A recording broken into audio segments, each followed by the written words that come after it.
From a spiritual perspective, the natural world is a theatre that represents the spiritual world.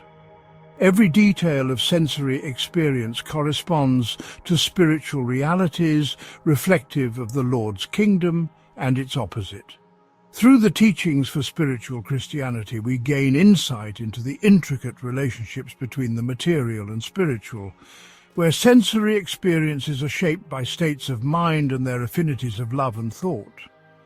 This journey into the world of spiritual to natural correspondence reveals the profound connections that underpin a spiritual understanding of reality. In the spiritual world, the action of mind upon mind creates in the sentient faculties the appearance of a change of place. This concept may seem strange to those unfamiliar with life in the spiritual realm, where space and time only exist as appearances representing states of consciousness. From the teachings for spiritual Christianity, we have the following statement. These states produce in the external faculties a completely living appearance of progressions and motion. This can be found in the work Heavenly Secrets, paragraph 5605. This appearance is as real and living as the sensation of life being our own, even though, in reality, life inflows from the Lord as its one and only source. This highlights the profound difference between how reality is perceived in the spiritual world and what the natural mind supposes reality to be.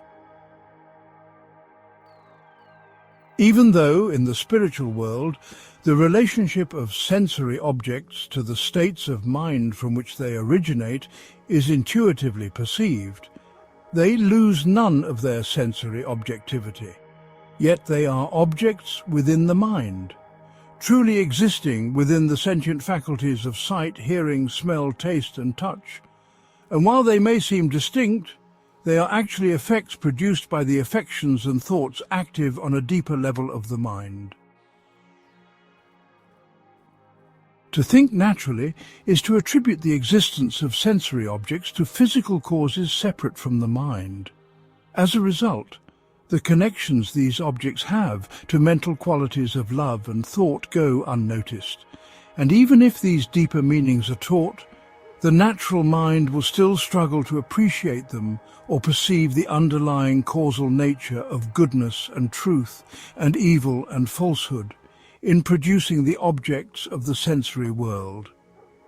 Yet this understanding is essential if the symbolic nature of the word is to be grasped, as it explains why natural objects embody specific corresponding spiritual meanings.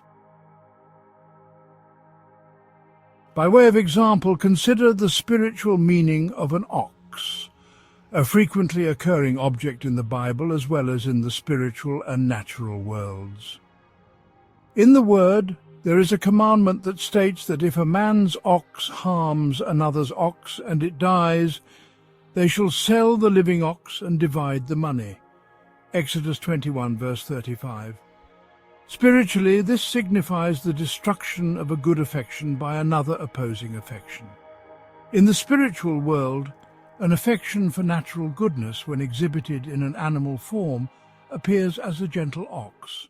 The affection is the cause, and the animal appearance is the effect. While this relationship of cause to its effect is clear in the spiritual realm, it's not so clear when it comes to the natural level of existence. To a natural mode of thought, a gentle ox is not seen as the representative sign of a good affection because the natural world isn't understood to be an effect of spiritual causes. The natural mode of thought, thinking in terms of space and time, struggles to understand how a beast can signify an affection for goodness. Where the natural world is not held to be an effect of spiritual causes but only of natural causes, then any reference to the spiritual world in explaining natural phenomena would be inconclusive and regarded as fallacious. The doctrine of correspondences in spiritual Christianity is essential for understanding the spiritual meaning of the word and the idea that all of nature serves as a symbolic representation of either the Lord's kingdom or its opposite. The reality of the correspondence between the natural and spiritual worlds becomes clear when we realize that these worlds are created according to the same laws by Him who is beyond space and time. Although the natural mind may perceive different laws at work, when we are open to spiritual principles, we see that the inherent logic, especially concerning the letter of the word and natural phenomena, stems from their being representative expressions of the states of the wills and intellects of sentient beings. In conclusion, understanding the doctrine of correspondences reveals that the natural world is a reflection of deeper spiritual realities, where appearances of motion, sensory objects, and causation in the spiritual world mirror our inner states and affections. This perspective illuminates the symbolic meaning of the word and the natural world, grounding them as expressions of divine law that transcend time and space.